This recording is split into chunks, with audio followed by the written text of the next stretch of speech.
nilqakom għal-programm ieħor il-Politico. Lejja ġew l-istudio minn Altania Bosch Cardona, nringrazzjak tal-li ġejt. Good evening. Good evening. Mela, flimkien ħan iddiskutu l-lum daqsxejn issues lokali fej rigwardjaw politika, xena wkoll li hemm fil-gwerra tal-Ukrajna u anka daqsxejn l-elezzjoni Amerikana. Mhux għax se nagħmlu ħafna differenza, ma Inti naf li jkollok opinjoni daqsxejn differenti mill-maġġoranza tan-nies li qogħdu jagħmlu copy u paste kollox. Mela, il-weekend li għadda kellna tista' tgħid survey fuq il-Malta Today fejn dan qalu li l-Partit Nazzjonalista jinsab daqsxejn minn fuq kieku kellha ssir elezzjoni ġenerali bħalissa. Però taħseb li dan huwa survey realistiku għax imbagħad drajni insomma ta' tiġi l-elezzjoni kollox ħadd jaġeġi. imexxi kif il-verità hija jekk taqra s-survey laqas hu stess ma jagħmel sens għax huma jgħid il-nazzjonalisti jgħidu li qegħdin minn fuq. Imma jekk taqra mbagħad waħda li l-Prim Ministru preżenti Robert Abela m'hemmx paragun ma' Bernard Gregg. Kulħadd irid id-doppju id-doppju. Mela bħala finanzi kulħadd jippreferi il-Clyde Caruana li jmexxi il-finanzi u mbagħad jgħidulek min se nivvota, ma ħadd ma jgħid donnu li se jivvota il-PN imma li mhux se jivvotaw. Which is a bit of a dichotomy, to be honest. Allura kif inhu meta jiġi għal-vot?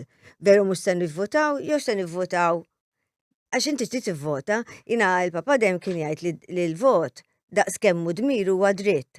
Imma nifhem ukoll li jiġi żmien xi kultant darba ġrat li f'ħajt li ma rridx nivvota. My mind was Jista' jkun però dan qed juri li jien naf in-nies qed jibgħatu messaġġ ukoll, speċi hawn ċertu affarijiet qed dejjaqna bihom. ħafna. Ibdel għax inkella speċi ħanwarbukom. Però xorta mhux jafda l-PN ovvjament kif għax bl-affarijiet li ġraw. Li jiena laqas ngħid li jwarbukom, le jiena ngħid li qed juru lill-awtoritajiet li mhux kuntenti kif l-affarijiet sejrin. Imma to be honest aħna poplu neqirdu. Għax hekk issaqsih imma xi trid, jgħidlek li l-iktar nies li jridu iktar flus fil-bot, iktar inqas korruzzjoni, inqas all right, where else in the world li m'hemmx kull mixja perfetta, xi ħadd itini eżempju u nimxu bħalu. It's very difficult li biex toqgħod wara quddiem television jew wara keyboard u tgħid suppost isir, jiena minn bil-qeda u ngħidlek eżatt x'irid isir lilek u kulħadd anke fil-kajja tiegħek sakemm ma tkunx timxix dak iż-żarbun.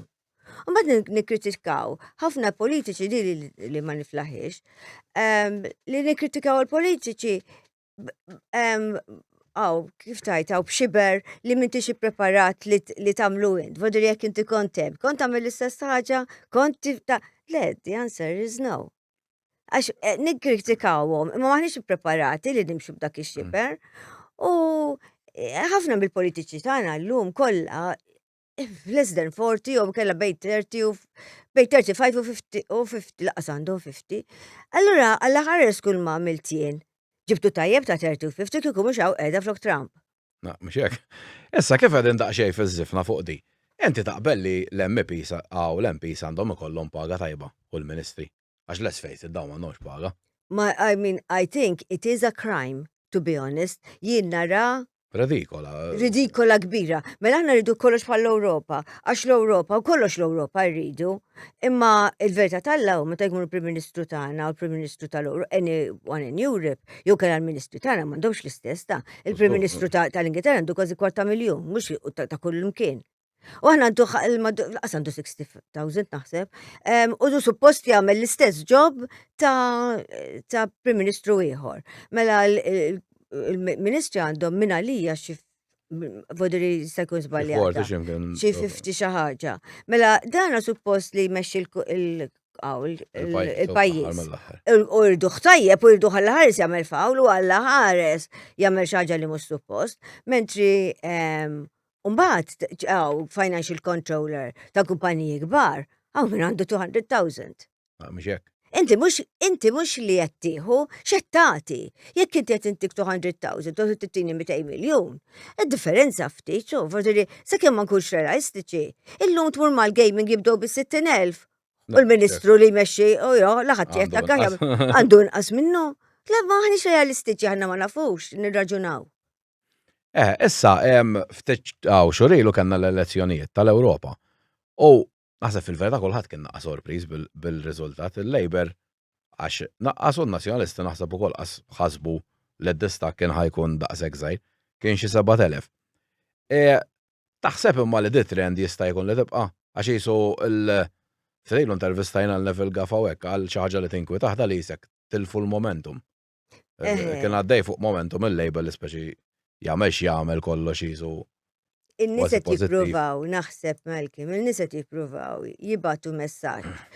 Imma l-messaġġ li mhumiex kuntenti imma ma jafux xi jridu, because mek tħallat ruħna ma' pajjiżi oħra ngħidlek jiena nara l-news. Kollu filgħodu, fodri Sky News, GB News, BBC, Fox News, CNN, kollox. Jekk tagħlaq għajnejk u tisma' l-problemi. L-istess problemi, issa mhux ta' Malta. U pereżempju tal-bini, kulħadd jikkomplejnja fuq il-bini. Veru, di sikkina li taqta' minn ġiex naħat. Għax, all right, pereżempju l-Ingilterra, il-Duktar Social għandna bżonn social housing, għandna bżonn hekk, għandna bżonn hekk. Kif għamlu l-pjan li se jagħmlu social housing, kulħadd ħareġ jipprotesta ma jrdux fil-Green Belt, ma jrdux is-social housing ħdejhom. I mean, jew iva jew le, deċidi, ma sax tkun int tiġi barra. U hawnhekk is-social hawnhekk ħalli il-bini. Kulħadd kuntent u kulħadd ferħan. U kulħadd jikkomplejnja. Imma on the other hand, kieku kienet tiegħek dik id-dar u għandek ċans tibni u tagħmel 8 flok waħda. Tagħmilha? Kulħadd naħseb jagħmilha. Kieku idik xi ħadd idik xi miljuni għal xi dar, tagħmilha? Jew tħalli hemm għax supposti kienet sabiħa. Il-perfect example hija sa jiena għandi żmien li għandi u I'm very fortunate I have a very, very good memory. And I know my history, unlike a lot of others, very well. Meta bdew jibnu Malta kien in the 80s. L-ewwel blokka ta' flats ta' Slima fuq ta' Rokatti Gergers dawk il-ġmil ta' djar, dawk il-ġmil ta' djar. Dawk il-ġmil ta' djar l-ewwel ħaġa il-faċċata kienet sabiħa. Il-ġewwa kienu kmammar kbar, waħda tgħaddi l-oħra, vodiri there's no way. Dak iż-żmien biex jiena naf għax kellna familja. Trid erba' servitu biex iżomma dik id-dar. Vodiri kien hemm dak iż-żmien kienu jgħidulhom forsi mhux politically correct, imma kien hemm is-seftura, kien hemm il-ħassiera, kien hemm il-handyman, kien hemm il-koka, kien hemm Illum laqqas kieku kont senjura. Għax mhux se ssibhom dan nies biex jagħmlu hekk, mhux jagħmlu da xogħol. Vodiri it is a lifestyle that has gone. Stajna nibnu aħjar kieku kien żgur, kollox stajna, wara kulħadd bravu. Ma l-ewwel dar li nista' ngħidilkom li mill l-ewwel dar li niżlet ta' Slima kienet 147 Tower Road, u nafta minn kienet. And when it went down, Ronnie Damaio, għalaj jaffirlu, one of the most, incredible people, who built Malta, kien qal li, life as we know it has changed, because it has set a precedent. Ma jistax ikun ġo dar waħda li kellek familja, f'daqqa waħda għandek 8 familji u konna se nżommuha, doesn't work. Ma nistawx. Qabel konna kull triq li kien hemm, konna fil-kulħadd min joqgħod, illum għandek ħafna nies ma laqqas tkun tafhom. Imma għandi għadha ma tistax iżżomm il-moving out. L-iżvilupp. Ma tistax iżżomm l-iżvilupp anke teknoloġiki daqs kemm kbirna dal-aħħar 30 sena. Fl-ebda parti tad-dinja, fl-ebda żmien tad-dinja qatt ma bdinna daqshekk malaj. La meta ġiddaw, la meta inventaw it-telefon, la qatt ma kbirna daqshekk malaj. Morna l-qudiem rada. Issa, mela, għaw daqxejt gergir għal-menu jgħat nisimaw ħafna li il-Partit Laburisti su daw l-axħarin naf sentejt lieta warbu n-nies li kienu jisom close ta' Joseph Muscat. Dej, ma naħsibx fil-rizultati jena ħadmet tajjeb, għax jisu anka l-effiċjenza ta' ċertu dipartimenti tal-gvern marret l-ura, sa ta' kienem kif jgħidu ċertu korruzzjoni u whatever, imma l-pajis kienet jaħdem. U de kontin edha fil-ħin, qabel, issa erġajni jisna l-ura. Taħseb li kien zbalda jew xi ħaġa tajba speċi, so jiena fin-nista Muscat iridu jtajruhom kollha. Jiena naħseb, kif nara jiena, li l-Prim Ministru tipprova jaġevola lil kulħadd fis-sens li l-Partit Nazzjonalista tant tagħmlu protesti, tant ġildu, tant tagħmlu affarijiet li inti tipprova toqgħod lura tajt għalmenu mela nibda b'tim ġdid. But the point is that aħna daw l-aħħar 10 snin we grew too fast, too soon, naħseb too quickly. U nisma kienux lesti għalija, kulħadd ġie intitolat li kollu kollox immediately kif suppost. And there was a certain success li issa tibatu li ma jiġux kollox kif iridu huma. Inti li ġaraw li naħseb ipprova il-Prim Ministru qed jipprova u tim tiegħu jippruvaw jaġevolaw lin-nies biex jikkalmaw. But il-verità talla ma taħdimx. Because in-nies li kellek, li qabel kellek li għamlu dal-pajjiż fit-10 years li mexxu l-qoddim ħafna. F'daqqa waħda mhumiex hemm. Qed jaħdmu għall-privat, qed jaqalgħu 10 darbiet, iktar milli kienu jaqblu jew 5 darbi jew whatever. Iktar milli kienu qed jaqalgħu, irrispettati, jisimgħuhom. F'daqqa waħda għandek nies. Inti kieku jkollok it-tifel tiegħek se tibgħatu għall-politika llum għax illum żgur naqtal. Issa I love politics, I love it. Ma jkoll it-tifel jew xi ħadd min jiġi minni jgħid li se toħroġ għall-politika, żgur ma nħallix nibgħatu timbagħtu jekk hemm bżonn it-tifel tiegħi, nibgħatu x'imkien ieħor basta ma jħorġ. Għax tiġi msewwa attakkat għal xejn u li qed nitilqet li ġranna u qed nitilfu n-nies kollha validi li lesti biex jidħlu għall-politika. Le, ma nemmix li Robert Abela tikkeċċi. Probabilment, yes li ġaraw li għażel nies oħra. Dak kulħadd ikollu t-tim tiegħu, ħanibdew minn hemm, dak kulħadd ikollu t-tim tiegħu. Imma ma nażirx li għamilha huma mweġġajn. I'm sure li għax wara kollox, kulħadd jippreferi li jkun ġol krikka, imma mbagħad hemm ħaġa oħra wkoll. Aħna l-Maltin għandna l-ikbar saħt u mhux għax Maltin u għax hawn Malta, għax hawn Malta ma nistgħux inħaltuha ma' pajjiż kbir l-Ewropa. Hawn Malta, aħna ma tmurx tgħaddi minn jiena tkun Londra nara l-Boris Johnson, ngħidlu all right x'għandna. Ma tagħmilix. Hawnhekk jekk tara il-Robert tgħidlu jew kien jiġi jgħidlek hu. Forġeri, we have our politicians are our families. And aħna nużaw il-vot kif nara jiena dem u kiet turtani dejjem. Nużaw il-kupun. Mela jien se nivvotalek, jekk inti tippjegali il-marra tzija, nanna u l-aħwa. Imma jgħid nużaw hekk ma twasax nattakka l-ħadd ieħor li tagħmel l-istess ħaġa. You cannot expect people li tal-korruzzjoni jkbiraw wisq. Because we are kif għatlek, aħna nipretendu li ħadd ma jagħmel xejn, kulħadd jimxi kif suppost. Ġesu Kristu ma sabx tarf taħħax għala primwejjed qudiem il-tempju, imma 20,000 years later mhux suppost għandna korruzzjoni. Human beings are human beings. U meta tidħol, meta tkun ministru, u inti qed tagħmel xogħolok, pereżempju, jina tal-ekonomija, tal-biznis, tal-Prim Ministru, u inti ġew dal-investment li kellna kollu f'daw l-aħħar 10 snin, x'ħanna ngħidu issa, dak li hemm il-Malta kibret u n-nies li because of the investment that was made. Mela, inti għandek daw in-nies li qed jibnu. Nibdew mill-bidu. Jiena pereżempju ngħidha sfaċċat ngħidha openly ngħidha m'għandix affarijiet. Nammira ħafna l-Joseph Portelli. Issa ngħidlek għaliex, ara kemm jistgħu jattakkaw. Jiena persuna li fit-2020 I went to Singapore and I was in Hong Kong. U l-affarijiet li bdejt nara kienu posters kbar mill-airport. This building designed by Zaha Hadid. Lejn ngħid imma I mean il-kunċett ta' kien inkredibbli li niftakar sala kellna Google ma kellna xejn dak iż-żmien. Ħadd taxi kont mal-ex partner tiegħi, ħadna u mort nara għax li nara this building. I mean, jiena moħħi ma jaħdimx bħal tan-nies. Nara, and I wanted to go and see it, u mort narah. And she filled me up with kienet mara mill-Palestina, vodri nis I mean, incredibly. Le, ma il-vizjoni taħħa. Il-vizjoni. Għamlet 10 snin tamel di kienu jgħidula l-architect on paper. Għax ma għatma kella xaħġa li she got it out there. Umbat kienet id-dizinjat, l-għol dizinjat taħħa kienet Firehouse, l-Amerika li kienet minħarqet stess, u għamlet l-on Firehouse li kienet taħdem kollox but with the design which was incredible. And to me it was mind-blowing. Meta beda Mercury, u beda, l-għol ħaġa kien, dak kien niftakru għaw l-Cable and Wireless, kien det jaqab, I mean, slimiza. Fordolina feżat, Terremot minn fej kien, kullum kien. Mela meta beda mbagħad waħħlu s-signs designed by Zaha Hadid, bdejt ngħid, da jo qed jibbullshit jaħsow. Jew inkella mala. Enda baqgħet sakemm sirt naf. Da raġel intqajt miegħu u saqsejtu.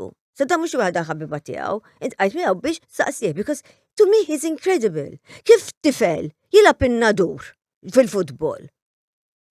Jispiċċa ikollu viżjoni li jmur saqsi Zaha Hadid biex jagħmillu. And it's fascinating. How did it enter his mind? Tajt li m'għandniex bravi, iva, ħafna għandna bravi. Imma this is an international piece of architecture li jekk tara barra imsemmijin Zaha Hadid design bħal oħrajn. Jisu marketing għal. Jina ra ħafna, jina ngħid il-verità. My dream is to live in a Zaha Hadid address. Tajt li ħall address. Because to me, it means something. It means like having a bag, an Hermes, or having a Louboutin pair of shoes. Yes, it's put us on the map. You know, it was, Aw xaħat jaf li Mercury Towers is the last design that she personally signed off on. Għax mietet wara. Federi, to me, bxej ma neħdu għoz, bxej ma proud. You know, taf xanna l-Maltin, we are not proud of our island. Taqbel miħaj. Mannix, fl-iskejjel ma nrebbuwiex dik il-pride li kena meta kont zaħira aktar ma konna taħt l-Ingliżi. Imma issa, manna pride ta' xej. Jena per eżempju d-dejja li irtatni ħafna, sena l-oħra mort nara, dis-sena, fil-bidu ta' sena, mort nara Serbia kontra Malta, jilabu. Right, I mean, il-ġen nikra, u mort nara Ingilterra. Il-ġen nikra, mur u nara l-lob. U nara kif jagħmlu kif jidoqqu l-xismu għaw national anthem. U ma minn huma l-pajjiż, tara anki supporters joqogħdu dritti jien inħares madwari. Nara l-Maltin, ida bil-mobiles la jafu l-klim. Jitkellmu. Ikolli grupp ħdejja ta' ġuventur għatilu Madonna l-innu Malti. Ma laqas nafu. I mean, I get really angry, għalli xit-tfal tagħna ma jafux l-innu Malti. It-tiz, tara Taljani, jabdak ferħ ta' qalb, u l-Ingliżi. L-Amerikani jista' jkunu jistgħu ma jaqblux dejjem kif ikollhom, ma sibx dar l-Amerika, speċjalment jekk toħroġ minn New York, mingħajr bandiera. U ma sibx Amerikan li jilqgħu jiddaq il-national anthem u ma tarhomx ishom qed ngħidlek maqudin f'kollox. Taħseb imma għatanna ftit mentalità ta' kolonja. Fil-verità n-nies. Ħafna. Irridu għat independenti. Ħafna, naqbel miegħek 200%. Għadna bl-istess mentalità li ċivil nistmaw qisu. Serqu minnu kemm. Iva, għaliex qisu żmien intkom qed ngħidlek int ma tiftakarx, mamma tiegħek niskur tiftakru il-parents tagħkom li kull ġimagħtej, kull ġimagħtex papa tiegħek kien NATO. Kien jiġi vapur mill-Ingilterra bil-flus, literally bil-flus. Mill-Ingilterra biex iħallsu ċivil. Fodiri, yes. U għadna b'dik il-mentalità mux il-taxxi tagħna li tiħallsu, li nidħol ġob mal-gvern. Għalfej? Għamin, m'intix imħal, biex ma jagħmel xejn? U jiġi flus. U niskartaw u nieħdu l-flus. Issa tgħid li kull min jaħdem mal-gvern le? Mhux veru. Hemm min jaħdem u jobbil xi ħadd ieħor. Lem. Naħdem li jaħseb li għadna u kolonja u jiena naqbel I'm sorry, but it is the truth.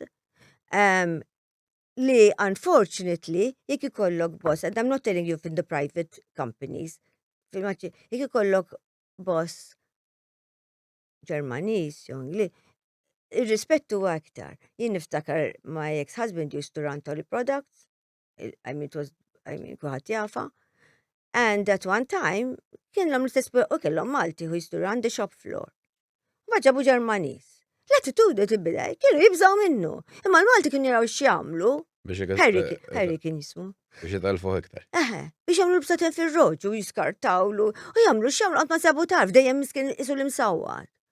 Sakemm ġabu Ġermaniż, ma ġew bħal dak iż-żmien kienet il-Playmobil. Ġermaniżi kien hemm il-Maltin jaħdmu daqs klib u veru they're good workers, imorru fejn morru għamlu suċċess aħna il-Maltin. Mena sifer. Mena sifer. Ma għalli xanna da kollu. Għax ma rridux Malti. Aħjar minni, ma minix kapaċi, ma rridx li namel, irrid li għandek int, ma rridx namel li jett tagħmel int. Naqblu, tibħal tal-politika. Maqdrek, ma marriċ namel li jattamel int. Alright, issa, kritika wkoll li qed issir daqsxejn naħseb li żewġ partiti, però ngħidu għax il-Labor fil-gvern illum. Li qed ikunu qishom jesser ta' kull ħaġa li tgħid l-Ewropa u ta' ċertu NGOs ukoll. Taħseb li da tidejja n-nies speċi li l-floating voters u jiġbaw bil-ikraħ. Iva. To be honest, la tħanna fl-Ewropa li kellna bżonna żgura xina komparti minna illum nivvota li ma nafx. Imma l-Ingilterra kull ma nafx li qed ngħid nemmen li bħala poplu stajna nagħmluha. Nemmen ukoll li dak iż-żmien veru ma qbilx u jiena kulħadd jaf li kont fuq il-Kumitat tal-Iva. Naħseb li Alfred Sant avolja il-pjan kellu raġun. Konna dixxiplinati biżejjed li nwaslu għal-ħolma le.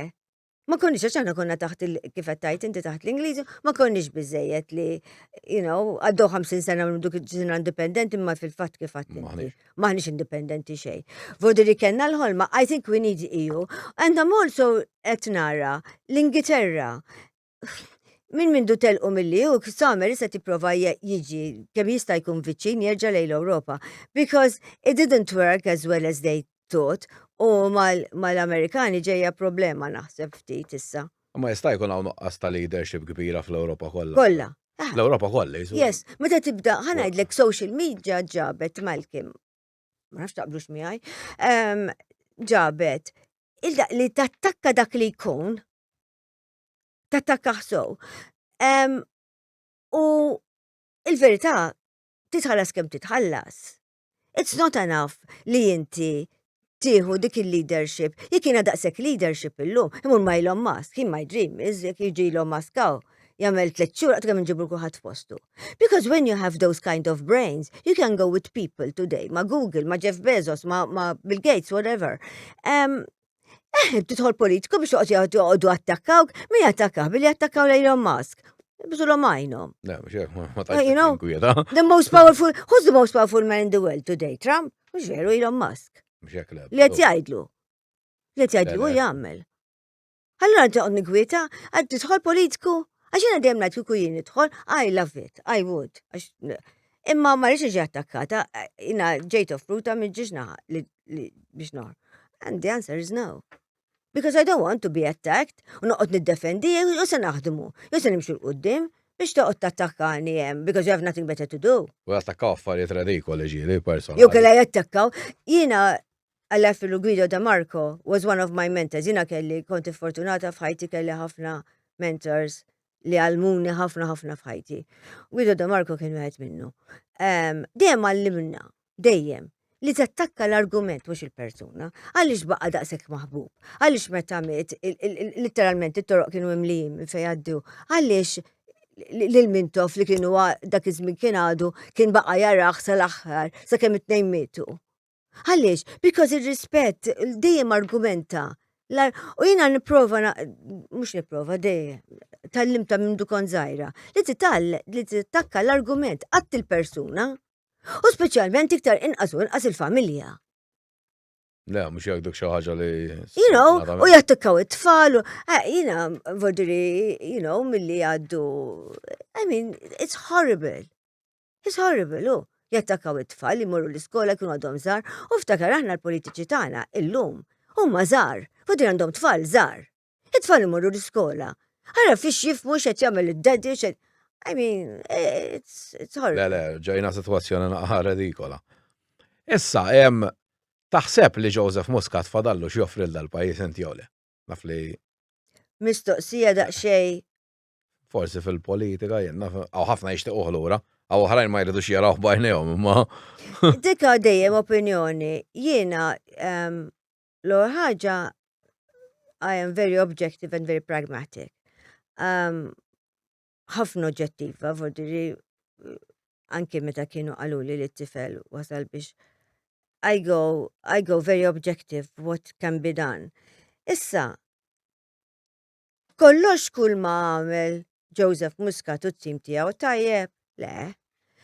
U għal validu relevanti żgur għandu x'joffri Mela m'għandux.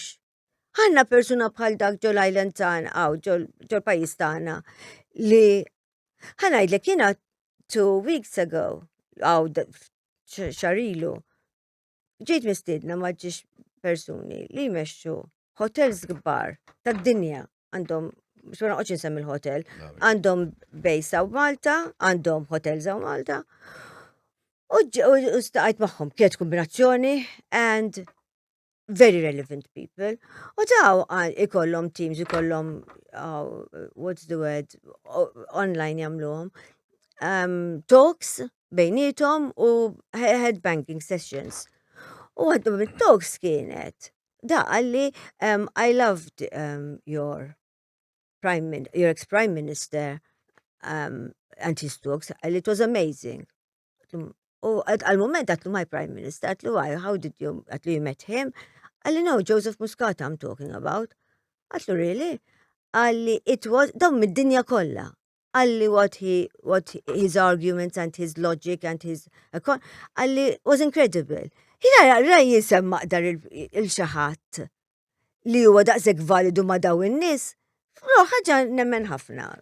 I mean, Joseph Muscat bidilli moħħi kollu fuq il-Labour Party. And the way I think he listened to everybody, għandu don kbir ħafna li jisma. Joseph Muscat taqbel u ma taqbilx miegħu, bniedem li jisma, bniedem li huwa fattwali, bniedem li he acts. Iva jolew mexxi. I mean, and he doesn't micromanage. Issa, Joseph Muscat waħdu l-ħagġa huwa oratur kbir ħafna ftit kenna, I mean kenna l-iftakar jiena sewwa fadiri kenna. So, Madonna, I show my age. Il-Joe Borch-Olivier. Il-George Borch-Olivier. Il-Mintoff. U bat kena l-Eddie. I mean, Eddie kik jgħun jgħidinna jmur din l-kifsu naqblu, konna naqblu. Fadiri il-verità. Yes. Oh, Joseph Muscat is a very, very relevant person. And naqbel, il-tim li kellu miegħu. Issa taqbel u ma taqbilx, bida qabel ma niġi attakkata. Il-fat li kellu it-tim ta' madwaru, and I am very objective, u dawn nismom it-tfal tiegħi, dawn daqs it-tfal tiegħi kienu. Dawn kienu l-iskola, jiena mhux I gave birth to one child, but I brought up another one. U l-familja t-tfal tagħha, their mother committed suicide. It-tfal tagħha kienu isom tiegħi. Allura di waħda minnhom hija literalment għandha 48 illum. Meta kontattila, għalt li, I think I know the new Prime Minister, dak jena 10 snin ilu. Għatla l-essa, ser, għatla I don't think, għatla he's not from Slim, għatla he's not your social circle, tifret kienet għada zaħira. Għatli yes, għatli, he was at St. Eloise, għatli għandu used to meet at the Blue Bar, at the bar in de la Sal. Għattil aħbeċ, jena għandi vordiriettajt li jena għandi il-Prim Ministru daqs my goddaughter. And that was the truth. Vordiri, u mażar, għatma kien MP. Jiena nistan nirriversja li najtu li jiena kont parti mill-Kumitat tal-Iva. Meta telaw l-MPs, jiena niftakar Kastilja ma' Edifen Akadami, ma' Richard Kakeħarwana u kienem l-MPs u kienem mit-tim tal-Iva biex introduċomna u niftakar Edifen Akadami jgħidilna kemm huma relevanti, kemm aħna għandna nur kbir li l-MPs kollha kienu se jagħmlulna unur barra. Kien hemm Jonathan Mortaldo, kemm bravu bla bla bla bla, kien hemm Louis Grech, li mhux għalfejn semmu bniedem validissimo, bniedem li dejjem tagħna tal-partit l-pajjiż, u kien hemm Joseph Muscat. And I mean dawn il-words ta' Edifen Akadami. Bniedem żgħir, għandu ħafna xjoffri, jaff jimmitiga, intelligenti, għara tal-bnidem marlura f'dak il-qoddim. Jina ma tabdew jgħaddu kemmu nirant, kemmu ekku, ma tistax. Tista ma taqbilx ma dak li jkun, ma tistax toqgħod tajru. Ma tistax. Għamel affarijiet, forsi deċiżjonijiet. Għamel xor. Ma daw, laqas ġo familja. Ma tagħmel deċiżjonijiet il-marra u r-raġel xkont toqtolhom aħseb wara. Jo tfal. U min jgħidli li mhux veru, jekk għandu tfal attwali titajjarhom. Ngħidlu gid-dib. Imma mbagħad fil-politika nippretendu li kulħadd joħroġ kollox perfett. kif suppost irid jiġi. U kull deċiżjoni li għamel irid tiġi tajba. Daqs li mort il-kazino, preferi dejjem titla li, l-apjien. Il-dak tiegħu. Possibbli. Issa, reċentament ukoll kellna protesta mill-Partit Nazzjonalista fej daw qed jitolbu r-riżenja tal-Ministru Clayton Bartolo Clint Camilleri. Issa, nef il-gafa waħħal bener li skontu da u rapportom ukoll li hemm membri parlamentari nazzjonalisti li jaħdmu mal-gvern u ma jmorrux għax-xogħol. U qed jitlob li jew kulħadd speċi jew ħadd. X'għandha tkun il-way forward imma? Għadha jisu kien ħajja ngħidu kollox. Kien segret li speċi jkun hemm ċertu nies mal-gvern ma jagħmlu xejn u jaħdmu mal-partiti. Jina s-balaħares kena nikxfu minn ma jgħamil xejn mal-gvern, nista' keċu għafu li nispiċċaw b'nofs. Issa, x'jistem ma forsi qudiem. Din hija problema tal-qrati u tal-reports li jdumu ħafna biex jiġu pubblikati għax dal-każ ġara 3 snin ilu. Issa dan qed nitkellmu fuq Amanda Muscat. Li l-każ ġara u l-Prim Ministru kien ħazzjoni 3 snin ilu. Huwa relevanti llum? The answer is no. So why do I want him to resign today on something that happened 3 years ago? Menti kulħadd kien jaf x'ġara. Għax kienu ġabuha fil-gazzetti, kulħadd ġaba. Imma issa ħadd ma ta' każi su dak iż-żmien. U issa ħareġ ir-rapport uffiċjali, but il-każ ġara 3 years ago. Da isek, ma tistax tgħidlek mela da isek xi ħadd maru u għamel xi ħaġa 3 snin ilu, inqabad, ġib keċċi u se 3 snin wara se nerġa' nġibha. Imma what are we trying to achieve? Tiskorja l-points, imma surveys juruk li m'intix qed tiskorja points. Jien naħseb li l-ikbar dispett li ġara f'dal pajjiż huwa l-Gvern Nazzjonali li l-Partit Nazzjonalista m'għadux partit mhux validu. Dak kien partit li għalija kien maħbub ħafna, li għalija għal ħafna nies oħra x'hekk qed jgħidu. Alright, mhux qed jgħidu se jvvutaw il-Nazzjonalisti, qed jgħidu li mhux se jvvutaw. Mela dan partit li kien jirrappreżenta più e meno ħanajdu hekk. 50% tal-poplu daqqa 51, daqqa 52, imma qatt ma kien aktar minn 51 ta' qatt. Għax niftakar, votajt biżejjed f'ħajti. Il-fattu li qatt ma tallimna għax dana mill-ewwel darba li nġib. Let's put it this way, ħanibdew minn hawn. Mela, Joseph Muscat u t-tim tiegħu. All right. U għal xejn noqogħdu nduru mal-lewsu kollox li rridu nagħmlu, bidel id-dynamics of politics in Malta. For sure. Nobody has ever got 36,000 votes. Laqat ma kienet, I mean, it was incredible. The dynamics of politics have changed. Issa, it-tim ta' warajh, u għal xejn noqogħdu ngħidu, kien hemm Keith Kembri, kien hemm Conrad Mizzi, kien hemm Chris Cardona, kien hemm Joseph Kurz. I mean, these are people, kien hemm James Piscopo, dawn nies li huma validissimi, li llum qed jaħdmu. Ma nies li jettituhom eluf kbar to run their companies. I mean, mhux attakkatu jekk jagħmel żball. Da, il-boss tiegħu ma jibgħax jiġi attakkat ma' kullum kien ta' kulħadd jagħmel żbalji. Għax ma m'għamilx żball. So, daw kellhom team li rebħu with so much. Id-dynamics inbidlu. Imma l-Partit Nazzjonalista għax jinkiku mill-ewwel ġurnata niġbed il-kulħadd u nar se nagħmlu. Biex nipprova l-ewwel ħaġa ma qatt ma kienu sejrpu l-ewwel 5 snin. Kollek bżonn distak. Almenu tnaqqas id-distak, mhux inżidu. Il-elezzjoni ta' wara jerbħu berba vojt. I mean, titku friggin tuba. Mentri nibqgħu nafġu. Issa inti ikollok tkun żgħir u tkun intelligenti u se tmur mal-Partit Nazzjonali. I mean, would I back a loser da isni mort nara horse race u iktar wieħed li mhux se jirbaħ nibbakkjah. Yes, do I like odds? Yes, and I like being daring and I'm a rebel. Imma mhux daqshekk ta'. I back a winner. I'm not going to back a loser. U jiena sib dak huwa kif nara jiena dak huwa il-messaġġ qed jippruvaw jagħtu n-nies li nippruvaw immexxu li rridu dak, we don't, that bus, that time. Jibdel ċertu affarijiet li qed idejqhom. Yes. U jiena naħseb niltaqa' ma' kull ma' mintaqa' ma' Roberta Bella ta' personalment u l-mara tiegħu wkoll. They are nis grazzjużi ħafna, nis ġentili, nis bravi. Daħat ma jqum fil-ħodu jgħid ħandaħal il-pajjiż fil-ħajta. I mean, mela u xi ħadd daqsni jeħriġ fil-ħodu ħbatt. Sandu x'jaqsam. Din li noqogħdu nattakkaw inħin kollu ma nifhimx. Mela, il-PN ukoll waħda mill-kritiki kbar li għamel reċentament kienet fuq l-imbirkin kummissarju tal-films Johan Grek. Issa, tista' hemm xi forsi xi punti validi, però fl-istess nifs di Roberta Mezzola faħret ħafna għax Malta ħanħadem il-Gladiator ukoll semmietu Voldiri. Għada taħseb ukoll li hemm xi jinnaf xi problemi wkoll daw bejniethom għax għajmi Roberta Mezzola taqbel jew la magħha għandha saħħa fil-Partit Nazzjonalista kbir. Nidma validissima. Ħafna u brava u taf xattajt. Most of the time anyway. Mux dejjem.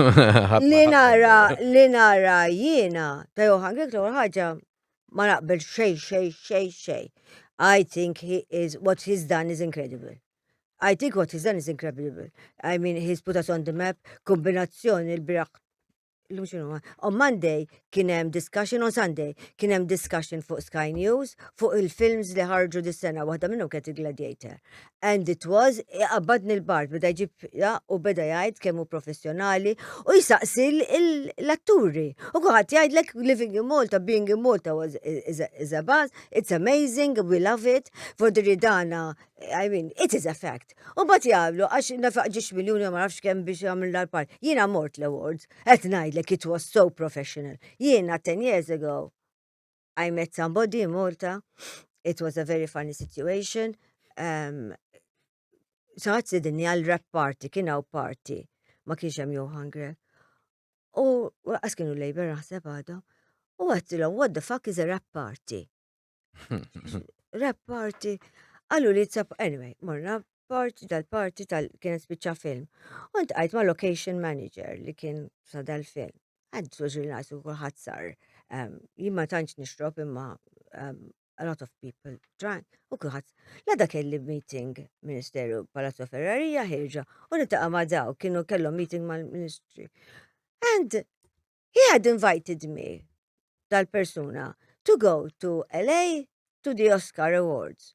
U d-date li pikajt, I said, fuck it, I'll never have this opportunity again. And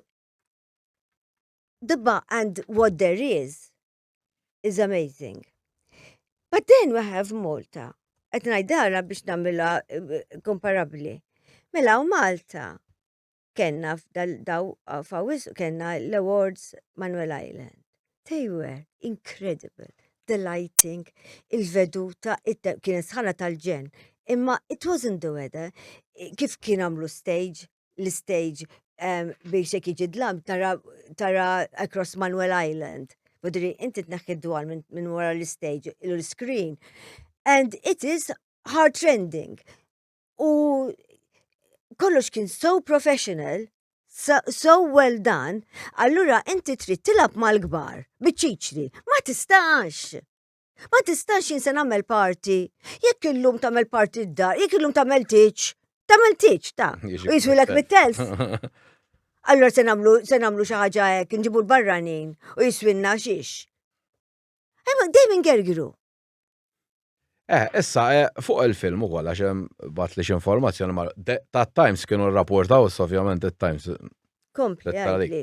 Li dal-film ingħata 47 million. Min għalija ċaħdu il-film commission li ingħataw. Inti taħseb Voldi li tinbidel il-mentalità tagħna l-Maltin. Għax aħna ħafna drabi jisna x'nonfu, x'jidħol ma jinteressanix. Daku. Jew kif jaqblinna x'tal-Ewropa ngħidlu kemm qed nieħdu ma x'noħorġu ma ngħidu qatt. Dejjem. Voldi dejjem dik. Taħseb li parti mill-edukazzjoni għandha tkun anke ġol iskejjel li inti fl-aħħar mill-aħħar tittara r-riżultat finali. Jiena xagħtlek qabel, jiena mhux kemm intik, kemm qed nieħu. Issa jekk jiena, all right, jekk jiġi Ministru ntih 200,000. Imma da tiġibli 200 whatever biljun.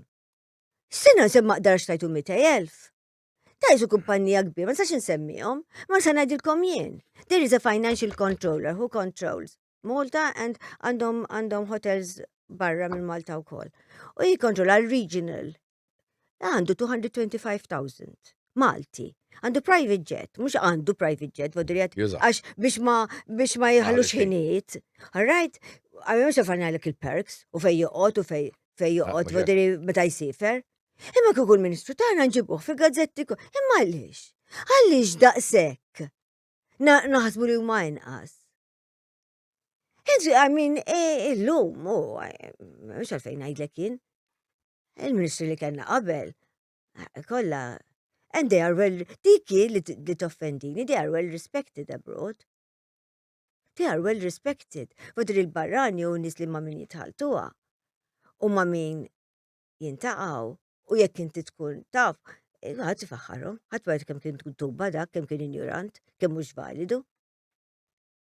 Issa, ftitilu kellna wkoll l-elezzjonijiet tal-Parlament Ewropew. Iva. U, fimni, f'ħafna pajjiżi r-riżultati jidher li l-far-right żiedu bosta voti, għax ovvjament huma daqsxejn forsi jikkritikaw iktar l-Ewropa u anka ċertu dal-liberalizmu żejjed jisu qed idejjaq ħafna nies. Però l-Ewropa l-lajbirek li tanti tgħid li hija demokratika xorta baqgħu imexxu tista' tgħid l-istess nejn in-nies. Raw kif qablu anka ma' minn ma jaqblux ma' xulxin imma basta baqa' kollox jiżu l-istess. X'tri problemi tara llum fl-Ewropa in ġenerali? Meta komparat mad-dinja kollu għax minn aħna parti mid-dinja u għadin ġob log illum. L-ewwel ħaġa m'hemmx għalfejn ngħidlek politics is so dirty it isn't true. Tini ħaġa, you scratch your back and I scratch mine, and you scratch mine, nafu eżatt jiġri fil-Parlament Ewropew, jekk naħsbu li hawn magħluqin, hemmhekk iktar minn iktar. Hemmhekk it is a gravy train by a few who li tant saru distakkati naħseb mill-verità li all they see it is very powerful. It is very powerful. That's all we care about, power. Power, sex, and money. There's nothing else in life. That's all that life turns around. And l-Europa, I mean, vodri, il-nis personalment qed juru mill-elezzjonijiet qed juru li l-immigranti il-problema min jekk tara l-pajjiżi kollha tad-dinja jekk issaqsihom tal-Ewropa, tal-Ameriki, jekk issaqsihom x'inhuma l-problemi, l-immigrazzjoni l-ikbar problema. I mean, anke tal-climate change, la tkorti minn nisa fuq x'qed jitkellmu. Le, mhux hekk xi ħaġa borza tal-plastika. Yes, imma għaw xaħat li għaf ġifiri veru, tmur l-Indja, tara biċi sħar, daqs il-kobor darbtej daqs il-melliħa. Mimlin plastik. It is a frigging crime. Yes, jena per eżempju anki di tal-kupun tal-BCRS, u se nidħol dak li ma tantx nifhem fiha u affarijiet li irid nitgħallem. I stand to be corrected. Imma kieku jiena, per eżempju, mur supermarket on a Saturday afternoon u tara n-nies ħirġin jabbu l-ilma għax inti jagħtuk ġiex borros. I mean fucking ġenna lija, because jekk trid inti tgħin il-pajjiż nagħmel arranġament. Issa mhux ma' wieħed, mal-gvern, whatever. U nagħtik, per eżempju, kupuni towards a reverse osmosis, per eżempju.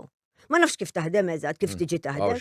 Batalmenu ntik xi ħaġa, bħal panelli ta' xemx għalkemm ħadu nies. Imma mhux qed inżid il-problema dik ġiex pakketti ilma b'xejn. Għax naqsdi, I mean, jiena għandi dak li jġib il-flixken il-kbar. Jiġini tar imma l-menu nifranka, u għal-menu jiġu recycle għax jemlim l-istess, ux. Imma nifimx imma di le. Issa, però taraw kol, għax eżempju di semmejtu kol tal-BCRS, u għak, de mux problema l-Europa, fl-ħar mill-ħar plastik. Għakun jgħidunna l-esperti li l-plastik u għahjar Isma sabbi. Jina niġi minn żmien, all right? U slimiza fordirik, tal-ksuħat. Niġi fi żmien li meta tmur tixtri minn tal-grocer, tixtri bil-karta strazza, tixtri xil-ġobon, jew il-perżut, jew tixtri ħelu, anki l-ħelu, fil-borza kien ikun, kollox tal-karti. All right? Kenna dustbin, ma kienx boros. Kena dustbin titillajnja, għax konna nġildu l-mami, I mean, it was part of our chores li rridu, please note, kena help kull-jum. Rridu nillajnja għu bil-gazzetti biex ma tintellix bil-ħmieċ, Vodri kien jiġi tazzibaq, jiġborra, ibattala, għadem. Unti taħsila, kien tajjeb dak iż-żmien li kont niddeja, imma kien nidu n-segli, tal-ħalib kien jiġi iġib li l-ħalib, ġibna, mux ġibli, ġibna naħalib. Difatti kont qed nipprova niftakar ftit ilu, konna diskussjoni għan toħti bit-tfal, meta bdow il-pakketti, ma stax nagħmel konnessjoni bejn meta waqafna niżaw il-flixken għal-pakketti. But le, yes, l-Europa ħelqita li kollox fil-ma. Illum anki per eżempju ġobona, kollox bil-plastik. Għamin fejnu recycling? Għazu, it was cheaper, probably. U l-plastik tal-dawk l-affarijiet mhux recyclable. Le, mhux hekk, ovvjament jintremew. Issa, kif għedna fil-bidu tal-programm, il-Partit Nazzjonalista jattakka ħafna drabi il-Labor fuq il-korruzzjoni u għax insomma ħafna nepotizmu hekk. Mill-banda l-oħra, xi uħud fil-Partit Laburista speċi kritikaw il-Mezzola, speċi di fl-aħħar mill-aħħar ta' ġob l-raġel tagħha u r-raġel toħta ġewwa Brussels li għandhom remuneration mhux ħażin. U anka. Tajb ħafna. Għax ma tarawx min jek Google jak kemmi ta' Mezzola l-paga. U anka von der Leyen, di qabduha kienu fil-kontrat tal-Pfizer u hekk u jisu ma ġara xejn, daw betnejba u hemmhekk u ħadd kważi. They've got too much power. Issa, di taħseb li ovvjament qed tnaqqas ukoll mill-fiduċja. Taħseb li għalkemm hemm ħafna nies li votaw il-Mezzola minn forsi u neutrali u hekk u jiżendaw l-affarijiet, jgħidu kif daw jqogħdu jgħidu tal-Labor, u mbagħad speċi huma xorta jagħmlu hemmhekk l-istess. Għax differenza hemm bej il-Labor li jagħmel ħażin u daw. Jekk ħażin. Le, jiena nemmen. Ara, wela l-ewwel ħaġa, we are a very close-knit community, ħanibdew minn hawn. Irridu ma rridux il-Maltin konna nafu xulxin, bej wieħed u ieħor minn jiena. Because, I mean, there's so many people I know. Issa jek se jġini xaħat, se nagħmel interview lil xaħat, all right? U jkolli 3 min nies, per eżempju, più o meno l-istess degrees, l-istess affarijiet u l-istess bżonnijiet li għandi għal dal-ġob. Mhux bil-fors se nażel dak li naf jien. It is human nature, mhux hawn Malta biss. Kullum kien id-dinja hija hekk huwa l-persuna, bil-fors tażel dak li trid int, dak li taf int. U ħażin jew le, il-ħażin min raħ. Għamlet ħażin jew tajjeb kien hemm oħrajn ma nafx, imma jkunu jbarra jew yes, ma mbagħad tajjerx il-ħadd ieħor għax għażel il-ħadd ieħor li jafu. Għax hekk jiena tiġi nintu xi ħadd ieħor li ma nafux ngħid il-melk nafu għandu l-istess li għandi bżonn, It is natural, it is human nature. U korruzzjoni, tal-korruzzjoni, dejjem nitajru bil-korruzzjoni. Where does it stop? Where does it begin? Inti tippretendi allura li jiena, mela ħanna milu hekk, jiena Ministru, mhux se nsemmi ħadd li b'danaħa, għax it-tnejn l-istess. Inti se tiġi għandi u se ntik se tibni tower, għax issa. 40 floors. Mela, jina se nibni 40 piet. Danna hemm projections u taf kemm se tagħmel minnu flus. U jina għandi 50,000. Fis-sena 55 jew 60,000 għan għamlu 60. U xi se tiġi ġibli fl-ixkun whisky fil-Christmas, jew tippretendi laqqas tgħidli thank you. Human nature is not like that. Jien jekk għandi rid intik. Jekk m'intix ħanżir taż-żejjed. Jiena li jekk għamil da kollu, ma ħaqekx rigal. Jiena jekk jiġi l-Christmas kolli isni alkoholik, għavole ma nixrobx ibbi, kolli il-boot mimli, għalix il-minnati, il-parkers, il-nis li jaqduni, għet inħallasom, le, għet nikkorruzzjoni, le, għet najdilom grazzi, tal-paċenzja li taħdu bija, li kif taraw bil-forsi nitfaxħa il-karozza. It is human nature. Jekk jiġi l-Christmas, intalli xtat il-rigal. ħafna drabi, meta tibat il-hampers. Biex tajt grazzi l-dak li jkun. Da, mux għallu il-mesta naqtaw kollu. Għalla kollox korruzzjoni. Mela, issa, hemm problema u koll li tider li qed tigrava hija l-gwerra li hemm ġewwa l-Ukrajna. U li ju, sa tista' tgħid il-ġimgħa l-oħra wkoll, qalu li aħna ħanibqgħu nagħtu l-għalta tagħna nkondizzjonata lill-Ukrajna, vodri dawn jagħmlu xi jagħmlu magħhom. Di taħseb qed tgħin l-Ewropa jew le? Le. Dik kien żball tal-Amerikani li tħanna fiha hekk. Ir-Russa, il-Krimea jriduhom ir-Russi, ir-Russa tidħol iktar fil-Krimea, Zelensky se jibqa' jiġġieled għal xi ħaġa li mhijiex naħseb feasible l-Amerikani u l-Ewropa, l-Amerikani tawhom sissa tawhom 169 billion. Billion qed insemmilek mhux miljuni.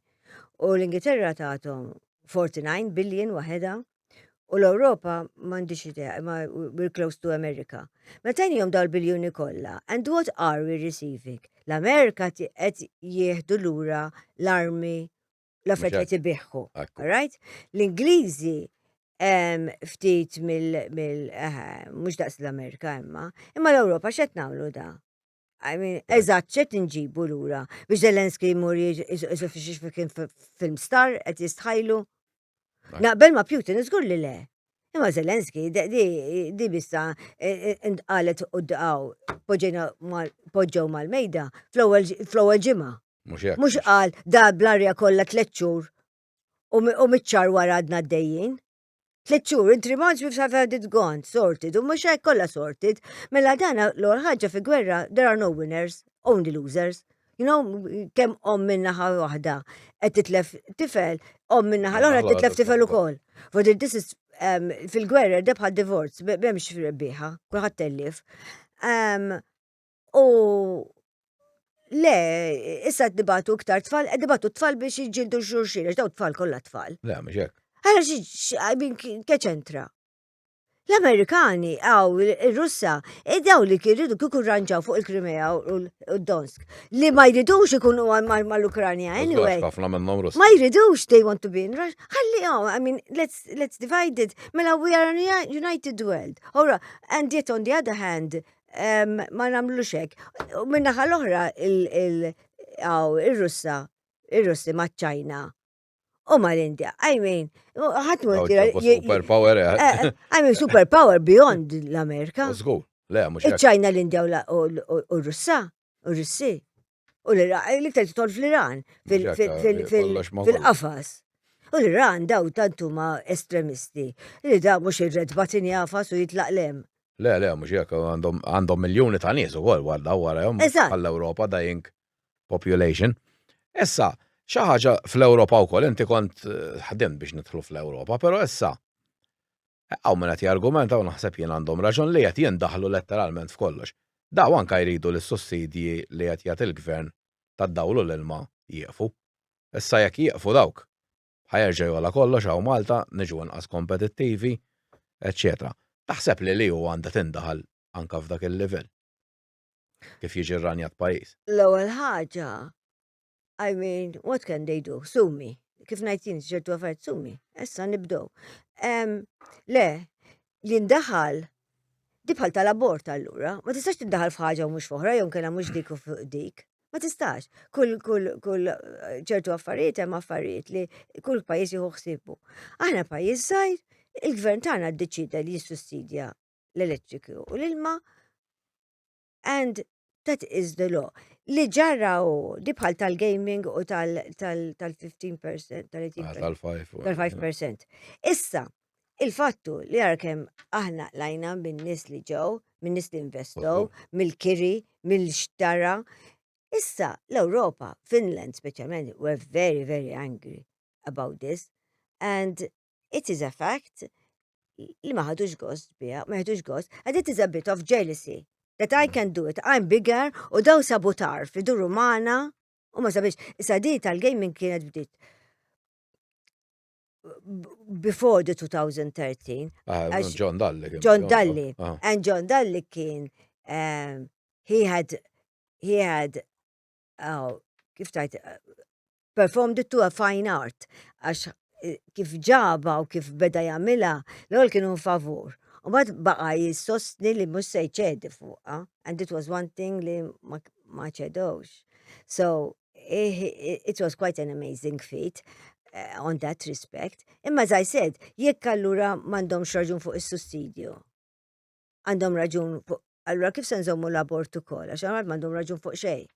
Għax anke dik tiġi fuq il-mejda xi one of these days, għax we are the only country in Europe that hasn't got an abortion. Imma le, ma naqbilx, żgur li ma naqbilx. Mela, inti ndaħalli kif se nżomm il-poplu tiegħi afloat. Inti tista' timmaġina kif jola id-diesel, il-petrol, La, I mean, there is no friggin' way ma naddux. Ma nkampawx aħna x'ma għandna traġitt ta' l-gżira. Ma nistawx, ma jaddix. Ma taddix. Issa, xi ħaġa oħra wkoll li qed tiġi diskussa fl-Ewropa u jisom iridu akkosta kollox li ssir armata Ewropea wkoll. Taqbel li jkun hawn armata, speċi Malta ovvjament tkun parti minnha. Naqbel. Naqbel mhux għax kif għatlek diġà ma naqbilx ma' gwerra u ma naqbilx li m'hemmx min jirbaħ, ħadd mhu rebbieħ f'gwerra. Imma li naqbel li d-disciplina nidħlu jiġu ċertu ta' għax rabbejna ġenerazzjoni ta' ċertu intitolalment li ħadd ma jaf, ħadd m'għandu dmir ta' xejn, kulħadd irid kollox ta' kulħadd, mentri illum la ħadd jaf jiena meta ġieli nagħti training courses u lectures fuq kif tidher, kif iġġib ruħek, social skills. Irid ngħidilhom jibblakkaw iż-żarbun. Jew wara li żarbun u l-ċulturin jaqbel. Laqas jafu x'inhiex ġifieri jibblakkaw iż-żarbun. Ma jafux ġifieri.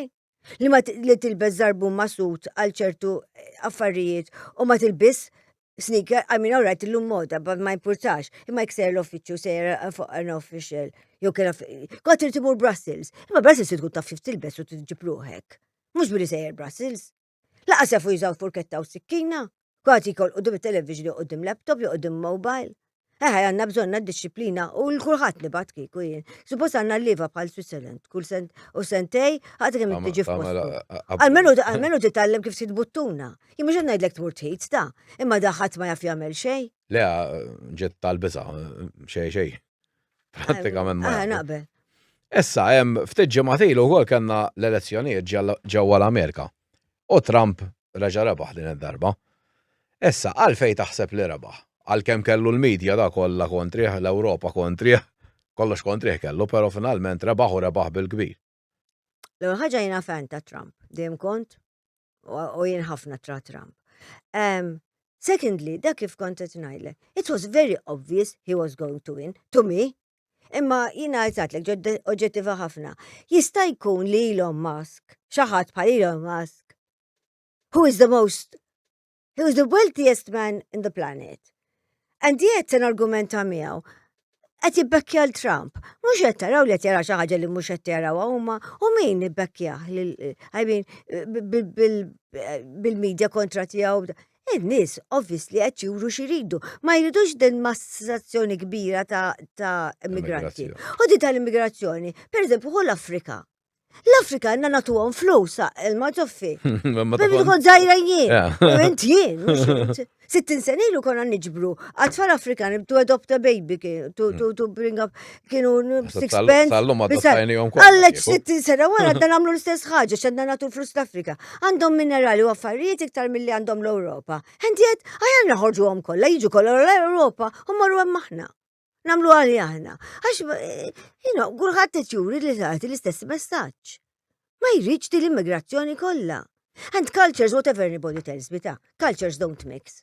Mela musulmani jagħmlu kulturali jom. Il-kattoli, laqas baqa, ma dawk li morru l-knisja. Mux nħallat, mur il-ġimgħa l-oħra kont immoħla fit-traffic il-Friday ġej minn Casa Pawla. Nizla, il-musulman kienu 11 nofs li kien hemm. I mean tajd li ma tafx li għaw ma it was quite a shock, to be honest. Ma tarax nisteħġim il-knisja tal-istess naqbel tal-istess. Xo ma jitolbu li għaw konu jitolbu mux bħal kattoli. And do you think that cultures mix? No. Enna nejda snin li kważi impossibli. Mela, issa, pero, diġa, hemm il-problemi, għax fil-fatt, għala kemmu it-tifel tiegħu anka xi oħrajn, dawn jisom sa jannar, mhux ħajħalluh jaħdem. Ħajaraw kif ħajkomplu jeskalaw il-gwerra tal-Ukrajna u qed jagħmlu l-bsaten fir-roti biex malli jibda isib ħafna problemi li forsi sallum mhux qegħdin hemmhekk. Taħseb li ħajjilagħbu dirti daqshekk daw. Jippruvaw u diġà beda għax Biden bat issa għallhom li issa jużaw ir-Russja long range missiles. Naqbel, ma ħaġa relevanti u laqqas naqbel, imma jekk jihduha kontra Trump, imma Trump is one of those people that is slightly crazy. It's like me, jara l-odds u tajt jipportani. Fadri, joqdu attenti, because għandu li Elon Musk issa warajħa. Him and Elon Musk are quite a formidable team. This is not a joke anymore. It's a very formidable team. I mean, this guy is the most powerful man in the world. Bejnietom. You don't joke around. And this tallem mill-izbalji, Trump. Le, akida, li l-ewwel tallem sew. Ma nafx, le, I wouldn't bet my money on them. But I like Trump anyway. I'd rather have somebody who makes a decision than somebody. Bħal Biden ma nafux jekk hux it-tnejn jew l-ħamis. You Kamala Harris. I learned everything I could about her. Nipprova ma nagħmilx, opinjonijiet mingħajr ma nagħmel riċerka. Laqas kellha pjan. She didn't know where she was going. Jekk tajlha fuq xi ħaġa, fil-jett tajtek. Sentej wara qalet ħaġa kompletament differenti għax ħarġet tal-elezzjoni. Naħseb. Issa, fil-kuntest tal-Ewropa, għajmin diġà nafu l-Ewropa traqisa li qablet ma daw iġġieldu kontra r-Russja. Iridu s-sanzjonijiet ukoll u ċertu affarijiet kontra ċ-Ċina. Nisimgħu wkoll kontra l-Indja, kważi kontra kulħadd. Issa, meta kien hemm Biden kellhom relazzjoni perfetta għax li jgħid l-Amerika tagħmel l-Ewropa. Issa l-Ewropa daw ħadmu biex Trump ma jitlax, għajmin daw kienu jiddejqu jgħidu l-ispeċi jista' m'għadix. Taħseb li Trump ħajinsa l-ispeċi xagħmlu? Le, imma spiċċaw iżolati mid-dinja. Le, ma naħsibx għax Trump xorta Trump l-Amerika xorta bħala gvern xorta għandhom bżonn, they were always allies fodri hemm dik. And le, l-Ingilterra u l-Amerika għandhom storja twila ħafna. Li se ma daw ċertu nies ikunu, fodri le se jinsa, żgur li le. Imma Trump għandu waħda li per eżempju, kien qal, għax meta jitla Trump kienu qalu ta' kontra tiegħu li ma jridx in-NATO. Mu veru xej, di għax nirranġaw l-affarijiet. U qal, aħna nagħtu so much lin-NATO every year. Mela intkom suppost tagħtu so much. U ħadd ma kienet jagħtiha. Guess what, minn mindu waqaf kien. Kollha jagħtuha. Mela kellu raġuni u xle. Huma fil-fatt ħajfukaw anke Elon Musk fuq il-ħela. Pajis ikun effiċjenti. Għadda għedhom f'postom? Min jaf kemm ikun hawn protesti kieku. Joħorġu.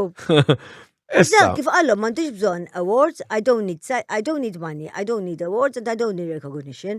Ħaddu kollox hu. The I can only succeed. Ekku. Issa wasanna lejn l-aħħar tad-domandi. Id-dinja minn dejjem tinbidel, però forsi reċentament ukoll qed naraw bidliet daqsxejn kbar fejn qabel kienet isu l-Ewropa u l-Amerika dejjem imexxu kollox illum għandek ir-realtà taċ-Ċina, l-Indja ukoll ekonomikament kibret ħafna. Taħseb kif taraħħa minn naħa ta' geopolitics id-dinja tinbidel?